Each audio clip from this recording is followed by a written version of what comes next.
Kahora temarino, kafaka papa puna mutemwana, hei hurahi motato iteranine.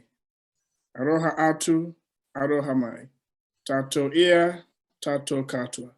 Huye, tai kie. I want to warmly welcome you to this morning's fascinating session. In Ghana, we say akwaba, which means you are warmly welcome. My name is Emmanuel Badu, and I'll be the chair for this session. A few housekeeping announcements. Please take note of the community code. We just want to encourage you to be respectful of other people's views as much as possible. And I want to strongly encourage you to please get involved. We want to hear from you. Please send us your comments and questions in the Q&A column, and we will try to answer all your questions at the end of the presentation. The ones you are unable to, we would acknowledge them. We will make use of these comments as much as possible. Our topic for this morning is manufactured disorder, the racist consequences of parking tickets issued in error. And our presenter will be Kasey Henricks. Kasey is an assistant professor of sociology at the University of Tennessee and an international fellow at KWI Institute for Advanced Study in Essen, Germany. He's currently working on a project that treats crime data as suspect and seeking to develop alternative methods to capture how policing routinely exceeds legal restraint. His award-winning work has been supported by the National Science Foundation, the Russell Sage Foundation, and the American Bar Foundation. What you'll be hearing from Kasey this morning is a snapshot of his second book, which he's tentatively titled, and I love the title, Chicago on the Take, Ticketing and Towing in the City of Collision. This project is fascinating and is situated within a historical moment where we are witnessing two sweeping changes in the United States, but also across the world. A punishment reform that increasingly welcomes civil penalties in the form of cash payment on the one hand, and an intensified financialization where governments are mimicking predatory business strategies on the other. Can't wait to hear this. Kasey, the floor is yours. Thank you. Words. I wanted to say thanks again for Emmanuel Badu for the thoughtful words that he introduced me with. I also want to give a shout out to a few folks working behind the scenes to make the session possible, particularly Jacinta O'Reilly and Carol Shortis. Thank you for your labor. Thank you for your time. And I would also be remiss if I didn't thank Heather Kane for making me a part of this important conversation. I've learned a great deal this past week, getting to hear about the research that everyone is involved in. I'm just happy to be a part of the conversation. So much love to you, Heather. Thank you much. So much of what I have to say today comes out of a project that I've been working on with Ruben Ortiz and a paper that we just published together, actually yesterday, in a journal that's called Socius. And I want to begin by setting the scene. As the hiss of the street sweepers slowly slithered through residential streets on Chicago's west side, Kimberly Brown thought little of it at the time. It was May 2020. COVID-19 lurked patiently around many corners. Governor J.B. Pritzker had issued a stay-at-home order to reduce the spread of the deadly virus, and Mayor Lori Lightfoot had suspended parking tickets that are unrelated to public safety. Upon returning to her car, Kimberly Brown saw an orange piece of paper that could ruin anyone's day. It was Chicago's unofficial greeting card. Sunbathing on her window was a notice of violation. Her car was out of compliance, allegedly parked in a restricted area during scheduled street cleaning. Although the Department of Streets and Sanitation would later issue a statement saying that parking tickets like these were written in error, and the misunderstanding would be resolved with refunds or voided tickets, the situation actually shines a light on a longstanding issue in the city of Chicago. That is, thousands of motorists are routinely issued parking tickets under false pretenses each year. And with this in mind, the central issue that I take up in this project is this. How might the study of monetary sanctions look different if researchers suspended the taken for granted assumption that policing follows the letter of the law? There is plenty of reason to cross-examine official crime data as suspect. Those who are deputized with police power routinely withhold evidence, provide false accounts, and perjure themselves under oath, particularly in Chicago. Within the world of parking tickets, those who issue these citations exercise tremendous lawmaking authority as street-level bureaucrats. That is, they decide if compliance laws were broken, under which conditions, and when. Yet, we might expect this discretion to vary in patterned ways along a host of different contingencies. The project will answer the 3 questions that are outlined on this slide here. Question number 1, are parking tickets written under false pretenses more likely to be issued in neighborhoods of color? Question number 2, do occupational differences in policing impact the odds of a ticket being written in error? And question number 3, does a neighborhood's ethno-racial composition moderate the relationship between occupational differences in policing on the one hand, and then the odds of being issued an erroneous ticket on the other hand? So a focus on parking tickets answers recent calls for research to uncover how authorities outside of criminal courts participate in monetary sanctions, and it broadens the focus to administrative courts that implicate far more people than does the criminal side of law.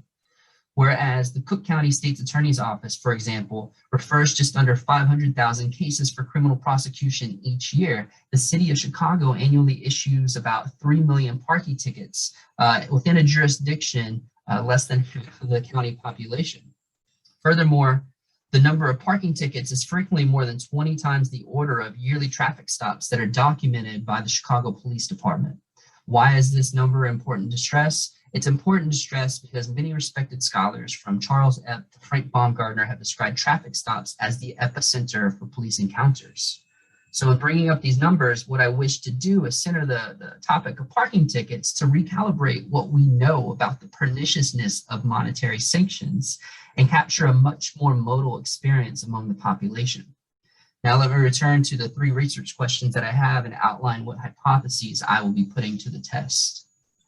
So the first question takes up the relationship between error tickets and ethno-racial composition. So there's plenty of reason to think that the 2 are related. The context of today's parking tickets is situated within a paradigm of policing that obsesses over the street aesthetic, broken windows policing. The underlying logic of broken windows is fairly straightforward. Small symbols of disorder lead to larger crimes when they're left unchecked, and if this disorder can be quarantined, then strategists have justification for differential approaches to policing that actually varies within a jurisdiction. Because crime stats are frequently taken to reflect criminal behavior as opposed to the policing project that creates them, officers tend to disproportionately be assigned to communities with more Black residents. And not only are Black neighborhoods believed to be more dangerous than white ones, but these communities are frequently stigmatized even when visual cues of disorder are absent from the scene altogether. So in Chicago, broken windows policing takes place within one of the most segregated cities in the world. So on the left-hand side of this slide, let me direct your attention to the dot map that represents the racial profile of Chicago. The city is roughly divided into thirds between Black folks, Latinx folks, and white folks. And each dot on this map represents 25 people. White folks are represented in pink dots, Latinx folks are represented in orange dots, and Black folks are represented in blue. What I want you to notice is that most white folks are clustered on the north side of the city. Most Black folks are clustered on the west and south sides of the city.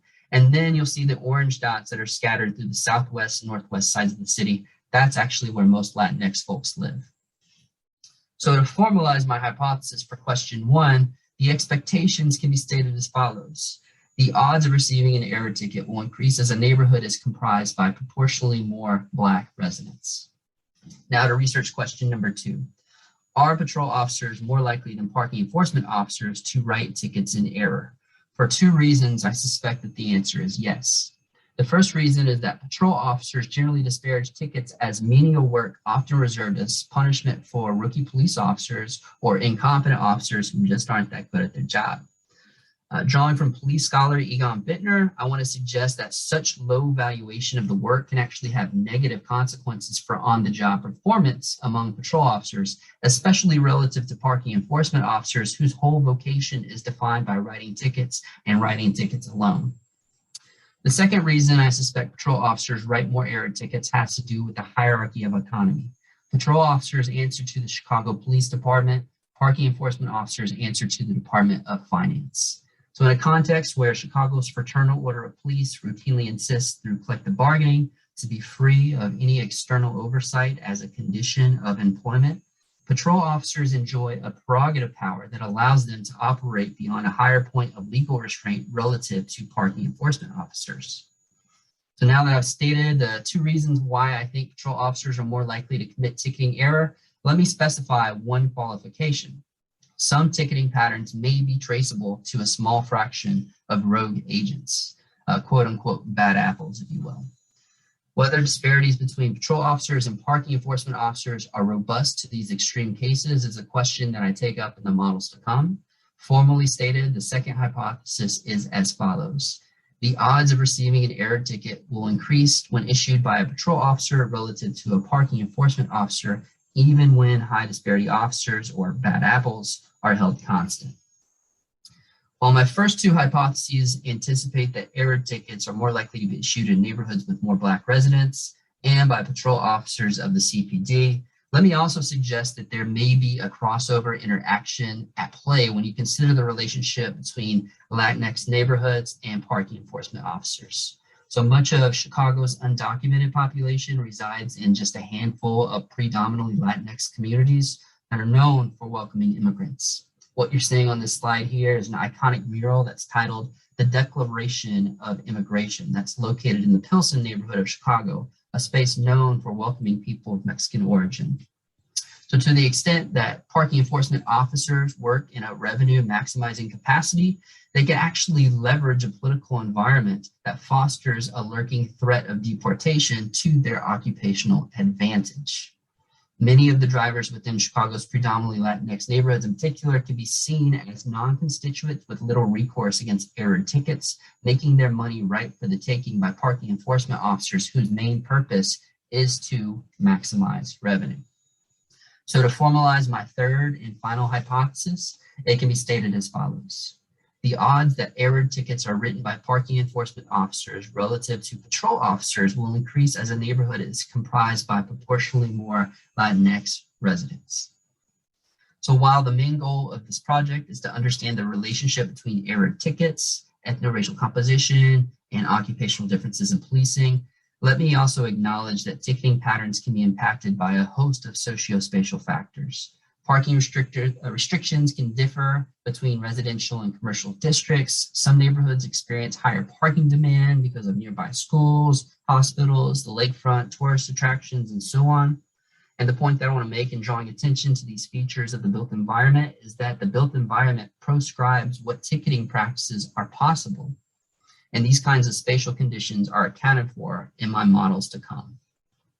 In terms of data, the project brings together information from multiple data sources. The ticket data were put together by some investigative journalists at ProPublica from records that are maintained by Chicago's Department of Finance. And I leveraged these ticket data against parking regulation data maintained by city agencies like the Department of Streets and Sanitation, the Office of the City Clerk, and the Chicago Department of Transportation. And for the socio-demographic on-track level characteristics, that's neighborhood level characteristics, I turned to 5-year estimates from the Census Bureau's American Community Survey from 2013 to 2017.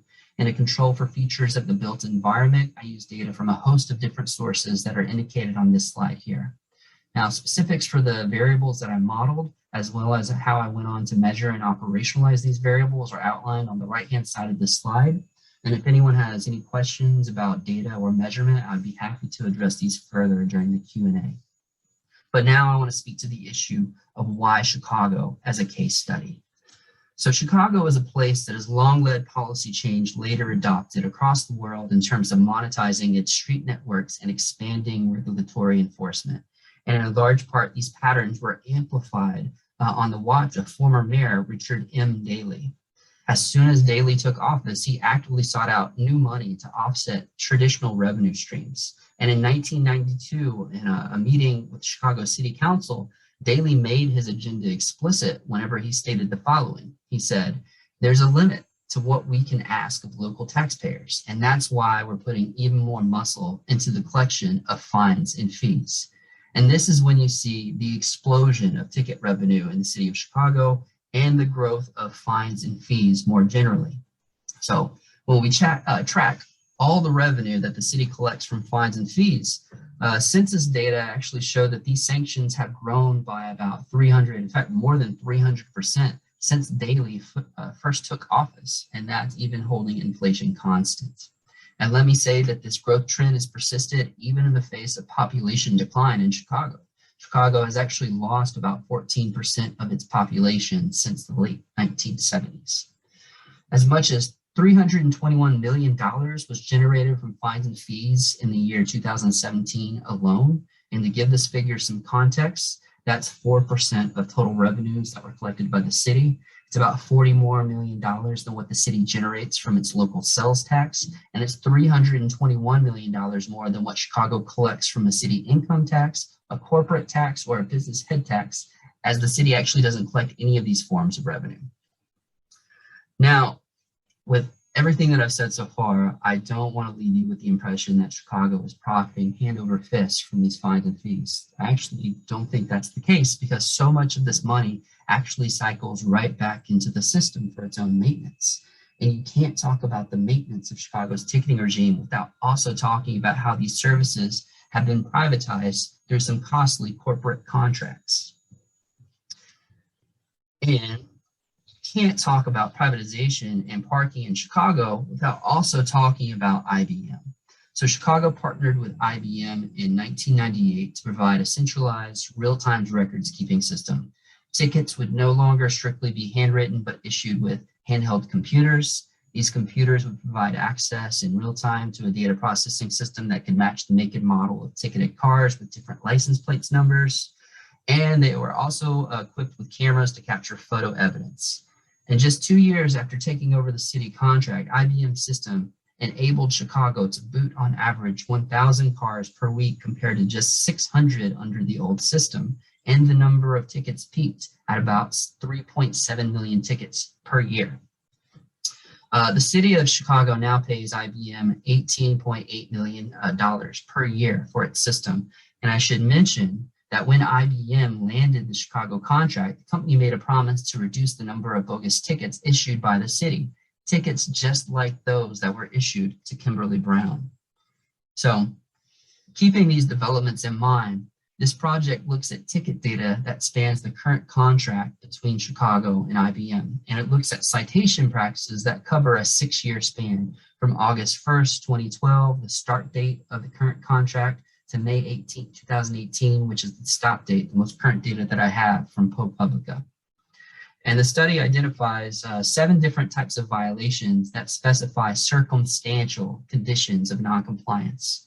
So when you consider that the city government actually maintains much data that speaks to the circumstances and conditions in which each ticket was issued, through some detective work, you can actually recreate the proverbial scene of the crime. And that's exactly what I did with this project.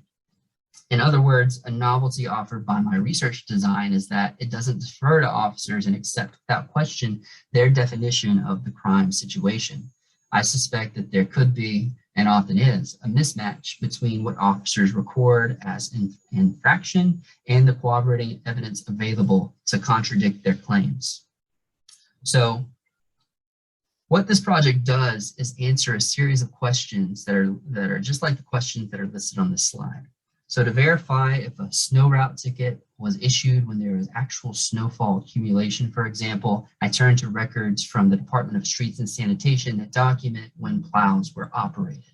For violations of restricted residential parking, I triangulated these tickets against zoning information that's maintained by the Office of the City Clerk. When I looked at whether tickets were issued in banned parking zones reserved for special events, I turned to permits that were maintained by the Department of Transportation. When I wanted to figure out how many no-loop parking tickets were actually issued outside of the loop neighborhood, which is the central business district, close to the central business district downtown, I plotted these tickets against a neighborhood map that's maintained by the city. In fact, that's what you're looking at right here with this map. I could go on with this list of questions, but I think you get the sense of the logic behind my method in deciphering exactly what constitutes an error ticket from a non-error ticket. But before we move forward, let me just say this. While the questions of this project were conceptually straightforward, answering these questions was actually quite a data-intensive process. Because the parking code can be quite idiosyncratic, each type of parking ticket actually comes with its own validation strategy. So I'm singling out street cleaning parking tickets here in particular to show you my method, because these are among the most frequent tickets that are issued in Chicago. During each cleaning season, which spans from April to November, Chicago's Department of Streets and Sanitation sweeps about 250,000 miles of residential and commercial streets. Residential streets can be cleaned between 9 a.m. and 2 p.m. on scheduled street cleaning days, and then commercial streets can be cleaned between 7 and 9 a.m. So street sweeping crews move through the city ward by ward, and each of the city's 50 political wards is divided into sections. So what you're looking at in the top right-hand side of the slide here is an example of what I mean. This is a zonal map of the 49th ward of on the far north side of the city, and all wards in Chicago are divided in a similar fashion to coordinate which streets get clean on which days. In this map, the ward is split into different color-coded sections that follow their own unique street cleaning schedule. And at the bottom right of the slide, you're going to see a clipped image of the 49th Ward's 2021 street sweeping schedule. Each ward section in the map is assigned particular days for street cleaning, and these days can and often do change on a monthly basis. And I should mention that these cleaning calendars are also adjusted on an annual basis. And it's important to also keep in mind that ward boundaries change every 10 years. And I account for all these moving parts in my coding scheme. So to verify if a street cleaning ticket was issued in error, my coding scheme proceeded in a step-like fashion. I verified if each ticket was written 1, outside the April to November months of scheduled street cleaning, 2, outside designated street cleaning days, which vary by ward section, or 3, outside the reserved hours for street cleaning. I then coded these tickets as a dummy variable where each could be labeled either as errored or non-errored. Now, what did I find after going through and validating all of these tickets? I found that March may lead like a lamb, but April hit Chicago like a street sweeper. Nearly 314,000 of these $60 street cleaning tickets were issued outside at least one of the criterion that I just went over. And all in all, errors that involve street cleaning tickets accounted for 2 out of every 3 errored tickets that I was able to identify. And let me note that the rate of error for street cleaning tickets is actually on par with the average rate of error among all the tickets that were sampled. And that's what you're seeing in this slide right here. So this is a bar chart that breaks down the error by ticket type. And what you're seeing the error rate for each ticket type on the left-hand side of the slide. And then on the right-hand side of the slide, what you're seeing is the total number of errors. Now, for the sake of time, I'm going to leave this slide here for a reference that viewers can return to later. But for now, I want to transition my talk to talking about these numbers and how they look in the aggregate. So when you add up all the errors of the 3.6 million tickets I reviewed, what do you find? You find that approximately 475,000 of these tickets can be invalidated as being issued under false pretenses. That is, 13.2% of all of the tickets that I reviewed should have never been issued in the first place. And what this means is that Chicago doesn't just have one Kimberly Brown. In fact, there are actually many Kimberly Browns in Chicago. So where were all of these error tickets issued? The short answer is everywhere. Like grains of sand that cling to your body after a beach day at Lake Michigan, these tickets have found their way into every nook and cranny in Chicago. Between 2012 and 2018, these errors were committed in 99% of all neighborhoods, 99% of all tracks. But despite showing up in most every Chicago neighborhood, these tickets cluster in some places more so than others. So the cluster map here indicates ticketing hot and cold spots. The 73 hot spots of error indicated in red cluster on the far north side, as well as the near northwest and southwest sides of the city. And indicated in blue are 237 cold spots that mostly cluster on the far south side of the city.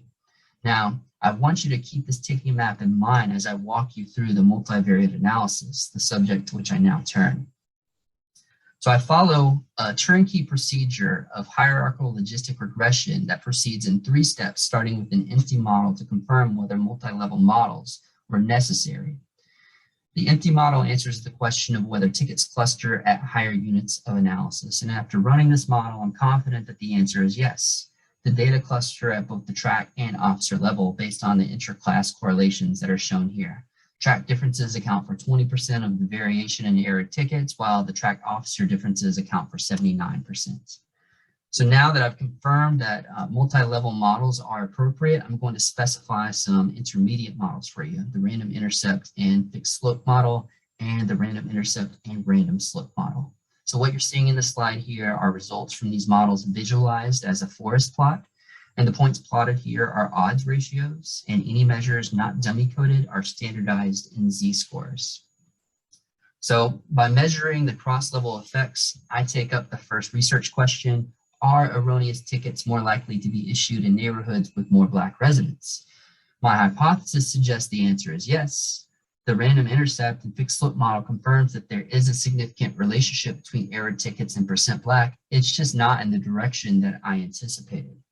Whereas I expected the odds of an error ticket to increase as the percentage of Black residents also increased, this model actually predicts the opposite. The odds of error declined by 18% for each standard deviation increase in a neighborhood's Black population.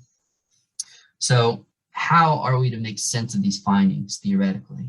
Let me share some introspective comments on the literature that inform my original expectations, and I want to talk about why this body of literature actually wasn't a good fit for my data. Namely, much of this literature is preoccupied with street crimes like assaults, robbery, and drug offenses.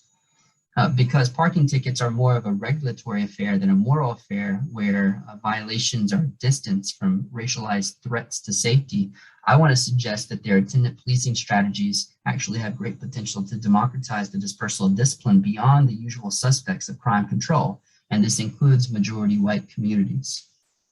Of the error tickets that were issued in Chicago, 38% of them were issued in majority white neighborhoods. And to give that numbers in context, only 21% were issued in majority Latinx neighborhoods, and only 13% were issued in majority Black neighborhoods. And in pointing out these disparities, I also want to stress how parking tickets actually represent a distinct form of discipline that's actually very, very unlike and qualitative unique from what's typically imposed upon communities of color. And I'll have more to say about that later on in the presentation. Now that I've established the racial context in which error tickets are issued, let me transition the analysis to my second research question. Are patrol officers more likely than parking enforcement officers to commit errors? And does this relationship stand after controlling for those bad apple ticketers? The answer is yes, on both counts. Bad apples may be driving some of the citations that are issued under false pretenses, given that they are 134% more likely than their peers to commit these errors. But occupational differences in policing remain robust even after accounting for this officer level variation. Patrol officers are 52% more likely than parking enforcement officers to issue a citation under false pretenses. In other words, the model supports my second hypothesis. And these findings are in line with my expectation that patrol officers are more prone to error than parking enforcement officers on two counts. Not only is ticketing generally belittled as a hassle among rank and file police officers, but patrol officers enjoy more prerogative power and less accountability than their administrative peers. And both these features can have adverse effects on how closely patrol officers follow the letter of the law.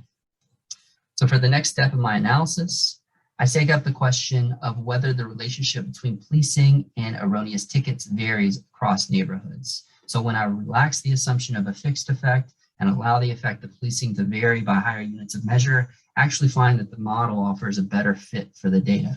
So results from the likelihood ratio test and change in AIC indicate a clear preference for the random intercept and random slope model, and this model verifies that the relationship between error tickets and policing does in fact differ from one neighborhood to the next. And these results confirm that a subsequent model with an interaction term is needed.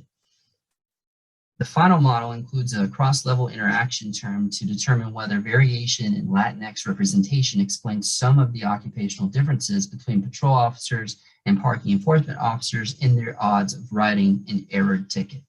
And as a robustness check, I completed an alternative model that actually inverted the coding scheme for ticketing officers. So rather than use parking enforcement officers as the baseline reference, which is what you saw in the intermediate models I just showed you, patrol officers actually become the point of comparison here in this model. So the interaction between percent Latinx and parking enforcement officers is visualized as predicted probabilities in the graph here. And what I find is that the odds of error tickets being issued by parking enforcement officers relative to patrol officers increases as the Latinx population also increases. So that is, the final model actually supports hypothesis number 3. Relative to their peers, parking enforcement officers are policing by different standards in neighborhoods with more Latinx residents. And to the extent that parking enforcement officers work in a revenue maximizing capacity, they can capitalize on the vulnerabilities of Latinx spaces for more money-making opportunities. I should also mention that drivers parked in these Latinx communities are among the least likely to contest their tickets. Only 7% of those who are ticketed in error go on to appeal these citations. But when we look at which community is least likely to contest these error tickets, we see that less than 1 in 20 tickets issued in majority Latinx spaces are challenged. And I'm talking about tickets issued in error here. And this may be, in fact, the other side of hypothesis number 3. Only 4% of error tickets are appealed for cars parked in majority Latinx spaces, 4%. Whether parking enforcement officers are aware of these low rates of appeal remains an open question that I can't answer with these data, but these numbers are nevertheless consistent with this notion of pocketbook policing. So altogether, what my findings reveal is that the city of Chicago engages in actions that are actually unbecoming of any rule of law, in that it censures those who have committed no offense whatsoever. In fact, tickets written under false pretenses represent a multi-million-dollar industry for Chicago.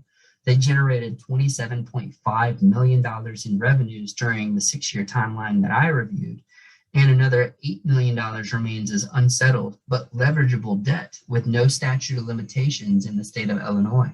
So that's enough money to pay for about 1/3 of what Chicago owes IBM each year for processing bogus tickets that its tech was supposed to get rid of or reduce in the first place. And this lack of statute of limitations places parking violations in the same category as other offenses like arson and murder. That so many error tickets are issued and so few are ever challenged only reinforces this vast prerogative of Chicago's ticketing regime. As much as 72% of the 475,000 errors that I identified were nevertheless paid in full for the original fine amounts. And by making these payments, the ticketed were able to avoid all of the administrative burden and procedural hassle that came with appeal, right? They didn't have to write a cogent statement of appeal. They didn't have to mobilize evidence to the contrary. They didn't need to duplicate acceptable documents that the city will return, like police reports, affidavits, registration documents, pictures of nearby surroundings, and so on. And for those who would have otherwise preferred to appeal in person, if you paid this ticket outright, you wouldn't need to forfeit a day's wages. And for many of those who are ticketed in error, these debts may seem just like any other payment. Because cash is the currency that makes good on ticket debt, the line is blurred between what constitutes a reprimand on the one hand and what constitutes a price, premium, or license on the other hand. And the ticketed can evade courtroom ceremony with an online payment or check by mail, and so long as their fines are paid or appealed, non-compliance is not an indictable offense, and violations can be repeated indefinitely without any further recourse or consequence. What is purchased with the payment of an error ticket, however, is not, some forbidden misdeed. Tickets actually become the cost of no further entanglement with the state and no further punishment by the state. The sticker price on parking tickets sets in motion debt that can be dutiful for some, but for others, it's just absolutely debilitating. So once a vehicle is ticketed in Chicago, the registered owner has 14 days to contest by mail or 21 days to request an in-person hearing. A determination of liability, which is pictured here on the left-hand side of the slide, is entered should the person remain non-responsive. And then after this judgment is rendered, what happens is the amount of money that you owe the city actually doubles. And then the city can actually stack on another 22% in collection fees on top of this figure. So my data show that more than 1 in 5 error tickets are subject to these late penalties, with a lopsided share of them actually falling on those who are ticketed in majority Black neighborhoods. 37% of error tickets issued in majority Black spaces incur additional penalties compared to 25% of Latinx neighborhoods and 17% in white neighborhoods. But it's not just late penalties that single out Black communities. It's bankruptcies that are tied to these error tickets as well. Although mounting debt from wrongfully issued tickets rarely results in bankruptcy, I was able to locate 2,313 tickets that were actually tied to a subsequent bankruptcy filing. That averages to more than one invalid ticket ending in bankruptcy each day, and even one of these is too many. About half of these filings were tickets issued in neighborhoods where at least half the residents identify as Black, and the rate of error tickets tied to bankruptcies is 9.11 times higher for cars parked in majority Black spaces compared to their white counterparts. Now, these trends dovetail with Chicago's new status as the bankruptcy capital of the United States. The Northern District of Illinois, which includes the city of Chicago, processes more bankruptcy cases than any other court in the nation, and Chapter 13 filings related to ticket debt are actually a driving impetus behind this trend. Although those who pursue Chapter 7 bankruptcy as opposed to Chapter 13 bankruptcy actually end up paying less on average in attorney fees, resolve their case in less time, and are more likely to discharge their debt, drivers find Chapter 13 bankruptcy so appealing because it provides them some protections that Chapter 13 bankruptcy doesn't. It shelters personal vehicles from liquidation. It lifts license suspensions tied to parking tickets, and it keeps vehicles off Chicago's tow and impoundment list so long as a bankruptcy case stays active.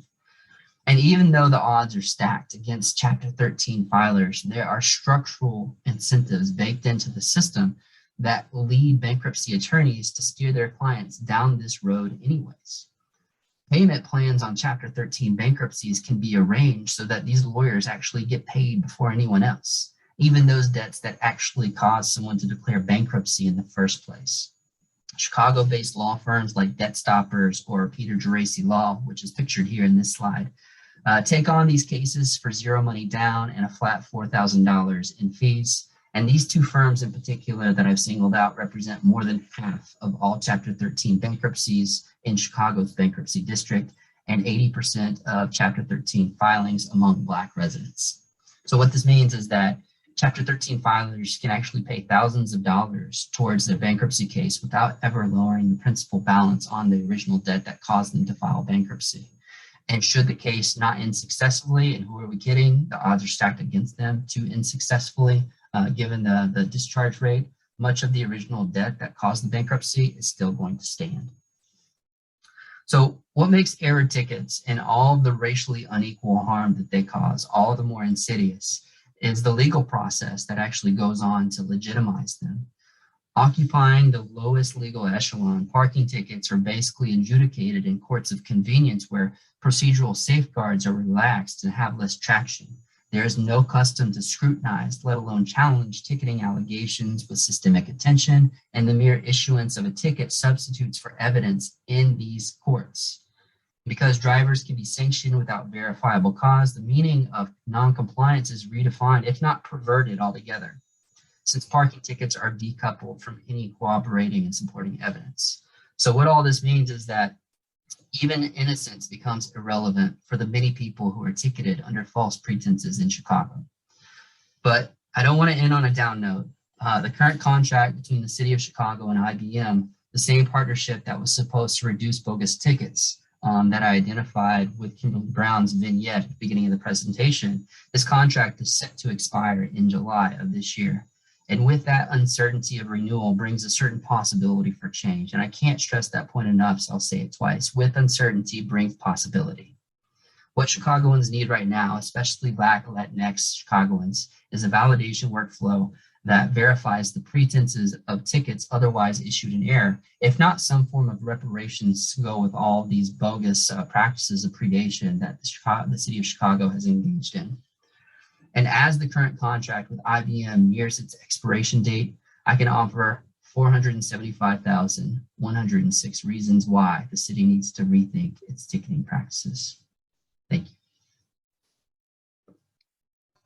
Awesome, thank you, Kasey. That's mind-blowing.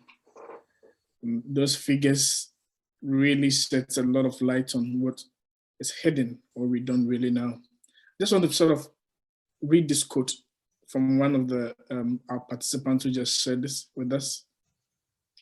And it captures really the essence of what you've shared with us and what people have learned from you this morning. And before I go on to read some of the questions and get your answers to them. And it comes from Lola Valentine. I think what she said was, so instead of collecting taxes, the city collects fees and fines, except maybe it's really a racket to provide profit to private contractors. Not surprised, but disappointed. Thanks for shining light on this in such an empirical way, Kasey. So I think that sums up what people are feeling. And thank you so much for that. I'll read that. I think there are about 2-3 questions for you to respond to this. The first came from Heather, and I think before that, she sent a comment through whether you're going to share the link to your new work, the new paper that you published. I think she wants to find out as well, starting, what can we do with the data like this to disrupt these sites of racism? Yeah, thank you so much. Let me share that link. And so, you know, this project, I admit, has had many different heads. And whenever I was grappling with the data myself, I was struggling with, you know, which direction to actually frame it. And I think that there are huge implications for this data. You know, granted, there's an immediate concern that could address some of the politics and political scene of what's transpiring in Chicago as we speak in real time. But beyond that, you know, I think that this data, well, the research method, the design of this whole investigation could be a nice little intervention upon criminology in particular, who go on. I mean, so many people just go ahead and take for granted, you know, crime statistics. And then rather than troubling the fundamental category of crime and even thinking about it, you know, as a social construction, they just take it for granted and then try to run a series of regression models to explain variations in crime. So this right here is kind of an intervention to think about, okay, well, how can we basically come up with alternative epistemologies, right, that are kind of in line with a lot of the social movements of the current moment, thinking about how this type of methodology could actually lend itself to conversations surrounding defund the police or abolition or any of those things, to think about how we actually might not just scrap like police statistics that are compiled altogether, but then situate them in a much broader context and think about them much more critically, right? So that we're not just taking people who are deputized with police power at their word and accepting their, you know, in the classic Thomas theorem type perspective, where, you know, any situation that's defined as real and its consequences. Well, we need to trouble that. You know, we need to trouble these quantitative data and almost bring a more qualitative perspective into this quantitative type world. Awesome. And I think you didn't share this, but just in case you have it, do you know the ethnicity of the officers issuing these parking tickets, whether for the patrol officers or the parking officers themselves? Do you have the ethnicity? Yeah, I don't. That is yeah, that is one like piece of information I don't have on this. I'm actually really curious about that as well, because I know from my time in Chicago, like, you know, I imagine that Black police officers or Black parking enforcement officers are less likely to get in error in their home communities, but that is just completely speculative. But that's kind of informed by my own experience in Chicago, because I remember, you know, there's a lot of city administrative workers that do a lot of care work to really make sure that, you know, they're quite aware of these predatory practices that are ongoing in Chicago. And if we have time, I'll actually share a brief story that I had, my own parking experience in Chicago. I remember it quite well. The year was like 2013. I was driving a Jeep Cherokee at the time. And I had parked it and I went to go find my car. And, you know, in Chicago, I would rarely drive my car because the public transit system was good. So I would oftentimes leave my car parked for a couple of weeks. And I just figured that, you know, I had forgotten where it was. Turned out my car was stolen. I don't know for how long, but I went ahead and reported it stolen. And And then I remember getting a letter in the mail from the Department of Streets and Sanitation, which is charged with operating the city pound lot. But apparently someone had stolen the car, which I you know, it was a beater. Like it had a lot of problems. So I actually feel like I got one over on whoever stole this car because yeah, it had so many problems. But nevertheless, I just remember the letter from the Department of Streets and Sanitation in very dramatic fashion after I opened it, where it said, like, you know, okay, your car has been sitting at one of our pounds for nearly 30 days. Basically, if you ever want to see your car again, come bring the city around $700 and $800, XOXO Chicago.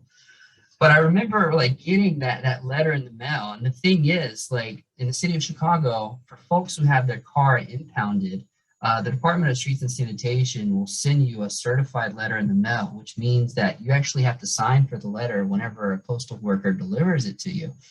And the postal, I was very friendly with the postal worker who delivered to my old apartment.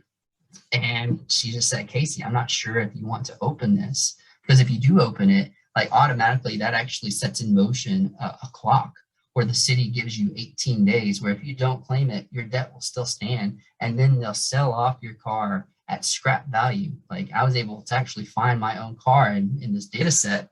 Wow. And found that, and this is a much broader project, found that it sold for like $150 to the same very company that actually towed my vehicle. So there's like, and that's another corporate contract that we'll have to talk about on another day. So there's like many different layers of conflicts of interest that are going on there.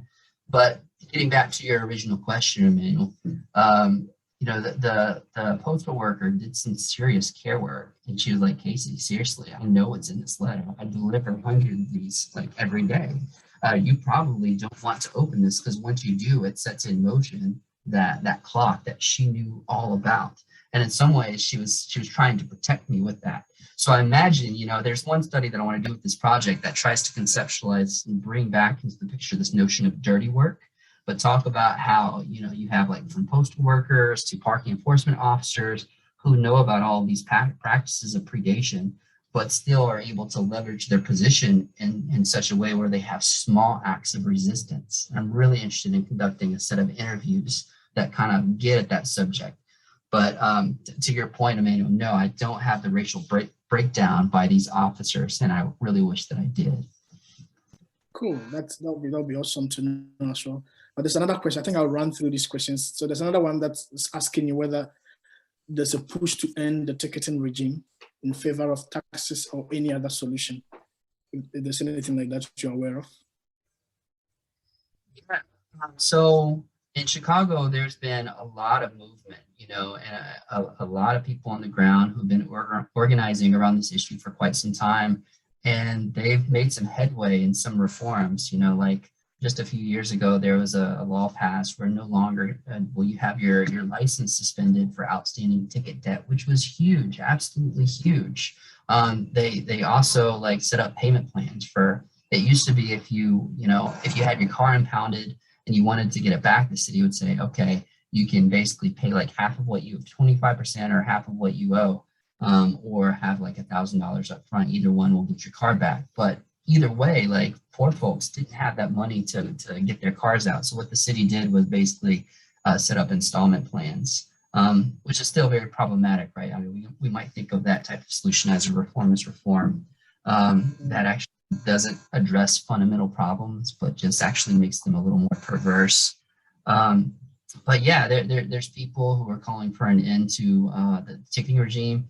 And really, like, even with my project, there's some, you know, I go back and forth with my project too in terms of possibly reinforcing some normative values that could be really harmful for thinking about the future of not just Chicago, but the world. Because the issue that we should be talking about isn't necessarily just like error tickets versus non-error tickets. It's, you know, really like how we define public space in general, right? And why do we have to have public space so defined in the image of automobility, so much so that, you know, it basically dominates over, you know, public transportation systems, other uses of that space. We can come up with, you know, we could use so much road space just for leisure, for political activities, for all kinds of alternative things that aren't in the service of capital.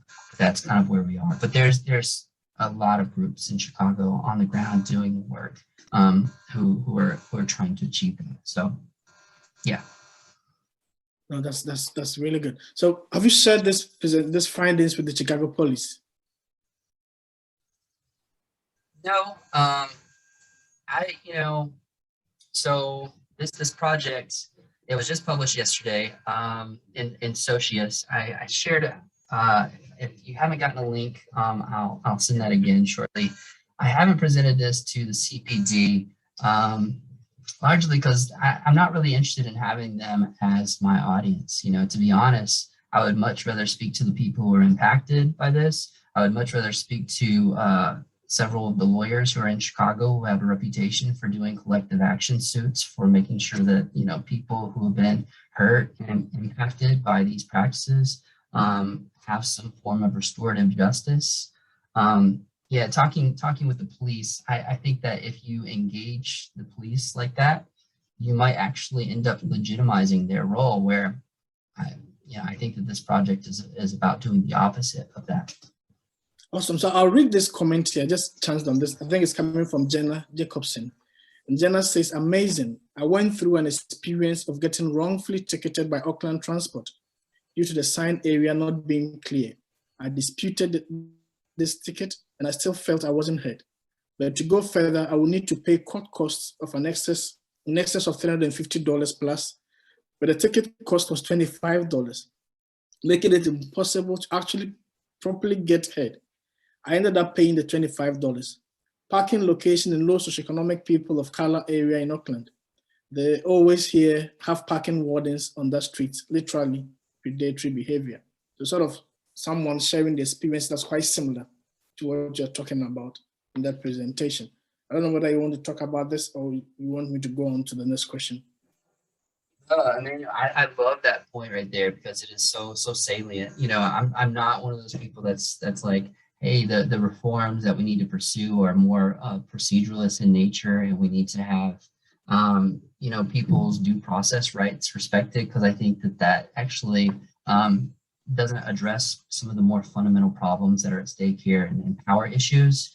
But nevertheless, like, this person sharing their experience speaks to, like, even enacting what little due process rights that you have whenever you're contesting a parking ticket, that in itself comes with its own sanctions, right? It comes with its own penalties, so much so that it completely outweighs the original penalty altogether. And that's why, for like a lot of those white communities, the majority white communities that are getting most of the tickets in the city of Chicago, I view like those communities as just getting those tickets and seeing them. It's just like, oh, whatever. This is like a $25 ticket, or in Chicago, it's usually like $50 to $200. They'll just pay it outright because they have more disposable income, because you've got this race and class nexus that really maps on quite well in the city of Chicago. Whereas for, a poor person of color, or even a middle-class person of color in Chicago, their middle class is much more tenuous. Just the penalty that comes with that is just so much more disproportionate that, the penalty isn't even the same at all. Cool. So just sort of a bit of a personal question here. What impact has this journey had on you and your family? Has it changed how you participate in these systems? So what is impacting me personally? I'm sorry, I think I missed the first end of the question. Yeah, so what impact has this journey had on you and your family in terms of the work you've done, all the investigations and all the data plotting and all the time you spent working on this race data? What impact has it had on you? Yeah, I kind of feel like in sociology, there's this very cynical type joke, and honestly, I'm quite conflicted about it. Oftentimes sociologists, they center the subject of stratification, and then also that implicates them in a certain way too, because they're doing that and they're able to make a career out of it and provide for their own livelihood. So I kind of occupy this very uneasy space in talking about these subjects. And I find it's much more helpful to talk about these subjects for me whenever I'm among, very praxis-minded scholars and community members. So I try to stay grounded in those folks and keep my ear to what kind of conversations that they're having. because these, these kinds of like this research design really came from like a bottoms up type perspective of if it was just me engaging the literature and sociology, trying to understand various determinants of parking tickets, I probably would have recycled, just the same type of research methodology that's oftentimes used within criminology and reproduced a lot of the same assumptions. But by being in conversation with folks who have negatively been impacted by this and just been able to point out like, hey, that's fucked up. Like, let me share this fucked up experience with you. And then thinking about how, we actually might talk about that as not just a personal issue that people are dealing with, but a broader public issue. I think for me, that's my role as a sociologist. I try to stay in tune with those private troubles and think about how it's actually all connected in a broader social scheme. I think that segues nicely into the last question I'm going to ask you on the question forum. I think that are many other people working with anti-racist methodology in terms of your methodology? Are there other people applying the same or similar methodology in terms of exposing racism in these systems? Yeah, like, I guess for me, maybe. I come back to the question of like, what is an anti-racist methodology? And for me, that's something that is not like clearly straightforward. It's probably like even, kind of a moving target in terms of how we define that. So, I mean, there are so many people doing awesome work that my paper really leans on. I mean, thinking about like the work of Alexis Harris, thinking about Joe Sauce, thinking about Brittany Friedman, thinking about Mary Patillo. Like, I would say that all of those folks are doing some serious anti-racist work, and that the work that I'm doing wouldn't have even been possible without learning from all the insights that they shared before me. Well, thank you so much, Kasey. And I think I'll just make a few observations myself. And I think the notion of small symbols of disorder is something that's really stuck with me.